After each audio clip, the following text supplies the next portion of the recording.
Slavery, human trafficking. Those are the terms being used to describe what many people think of as prostitution. Women, even young girls, trapped into a life of sex trafficking. And it's happening right here in Maine.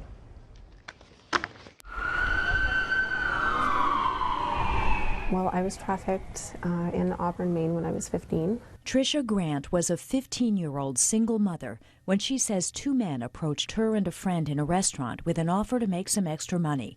Not knowing what to expect but desperate to support her son, she did what they asked.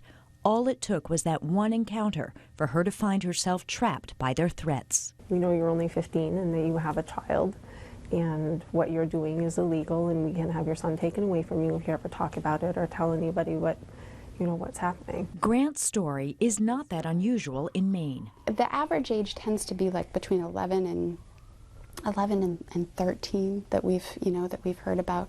The other thing that happens is a lot of times we'll hear of victims that are rescued when they're on the 19, 20-year-old, and they've been in trafficking bondage since they were 9 and 10. It's like a subculture. Undercover officer Mark Keller works for the Portland Police Crimes Unit. He says he sees a common theme in sex trafficking. Every victim that I've worked with was sexually exploited as a child.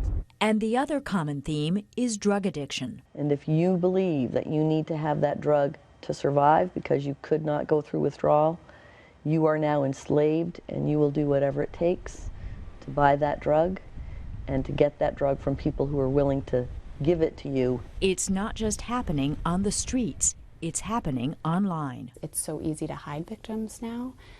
People can be trafficked out of their homes with resources like Backpage and Craigslist. A lot of these girls end up advertised. Those fighting to stop sex trafficking say it's an uphill battle. For one, it's profitable. And when you think about an entrepreneurial criminal whose entire motivation is to make money, it only makes sense that you can sell crack or heroin once, but you can sell a person over and over and over again. The perception of women who engage in prostitution as victims is a major change for law enforcement. The women are choosing to go out there, and that's their bodies, and let them make that conscious decision. That's just not the case. And we know, boots on the ground, people work in these cases on a regular basis, that is not the case. That's a falsehood, it's a lie. Now, when Officer Keller drives around Portland looking for suspicious activity, he's also looking for opportunities to help. That we're not just in it for arrests, we're in it to change their lives and give them options to get out. Because not getting out can be deadly. Many of these women will either wind up overdosing, they'll come in as overdose deaths. They're victims of horrific crimes, and the worst case is that they'll be homicide victims. That's what Grant feared would happen to her. Being bit, being slapped, being pushed down, being shoved.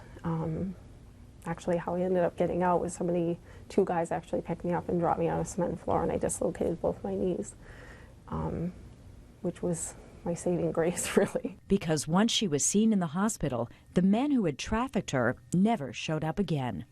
Now, this mother of 3 wants people to understand this was not her choice. People don't wake up and say, I want to be a prostitute today. It doesn't happen like that. There's a lot of dysfunction and a lot of trauma and a lot of traps that happen, and it needs to stop. There are many people and organizations working to put an end to sex trafficking in Maine. Police say they are constantly working to decrease demand, to go after the people who solicit sex, the Johns and the pimps. There is a new safe house opening in Maine in the spring to provide shelter and counseling for women choosing to exit the life. And there continue to be many efforts to raise awareness about the problem. We've put links to several sites on our website, WGME.com.